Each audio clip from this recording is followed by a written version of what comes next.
बहन जी ने अपने एक स्टेटमेंट में कहा था, जो मैंने सुना था, और उन्होंने कहा था कि अगर मुझे पैसे लेने होते तो मैं राज्यसभा का कितने का भी टिकट बेच सकती हूँ, मैं वहां पर राज्यसभा से पैसे ले सकती हूँ, लेकिन मैं जमीनी लोगों को भेजती हूँ और बिना अपने समाज के लोगों को भेजती हूँ, ताकि वह राज्यसभा में जाकर हमारी आवाज को और बात को उठा सकें।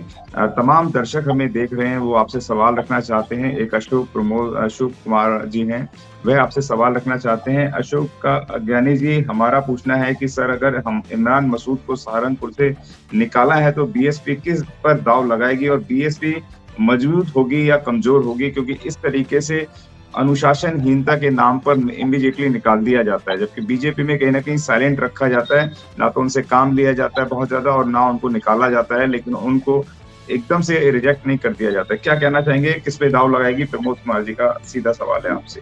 देखिए, प्रमोद कुमार जी का एक अच्छा सवाल है, लेकिन इसमें समझना चाहिए कि पार्टी अनुशासनहीनता और पार्टी जी। के विरुद्ध गतिविधियों में संलिप्त चाहे कितना बड़ा नेता हो, उसको जी। तुरंत, चाहे पार्टी चाहे जिस भी स्तर की हो, उसको तुरंत हटा देना चाहिए।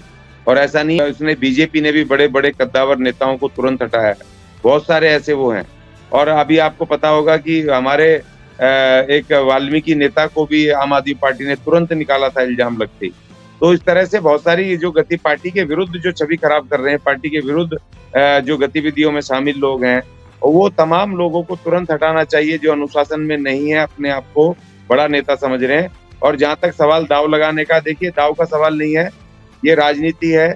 और बहुजन समाज पार्टी एक बड़ा मिशन है, और वो मिशन अपनी बहुजन सत्ता के लिए आगे बढ़ रहा है। और हमें दाव नहीं लगाना, हमें अपनी राजनीतिक सत्ता के लिए अपने उन लोगों को, वफादार लोगों को, अनुशासन में जो लोग रहते हैं, अनुशासनशील लोगों को आगे लेकर के आगे बढ़ना है। और बहन जी वही कर रही हैं।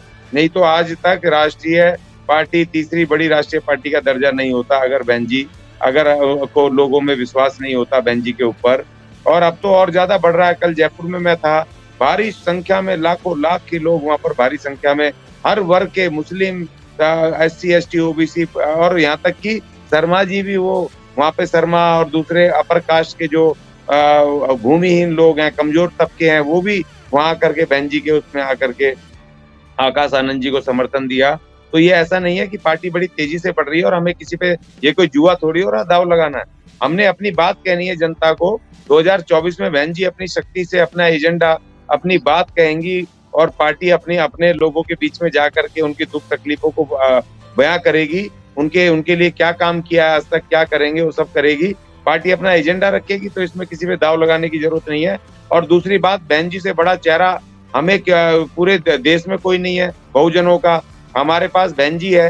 अगर दाव लगाने की बात है तो बहन जी हमारा बड़ा चेहरा है। बहन जी के अलावा ये सब छोटे छोटे भैया नेता आते रहते हैं, जाते रहते हैं, इनसे हमारा कुछ लेना देना नहीं है। बहन कुमारी मायावती हमारी एक छत्र नेता है, सर्वमान्य नेता है, सबसे शक्तिशाली नेता है, और वही हमारा चेहरा है। और उसी के नाम पर ही जितने वोट मिलते हैं, पार्टी काम करती है। अगर आपने अभी तक हमारा चैनल सब्सक्राइब नहीं किया है तो सब्सक्राइब करें और घंटी का बटन बिल्कुल भी दबाना ना भूलें, ताकि सभी लेटेस्ट खबरें पहुंच सकें आप पे सबसे पहले।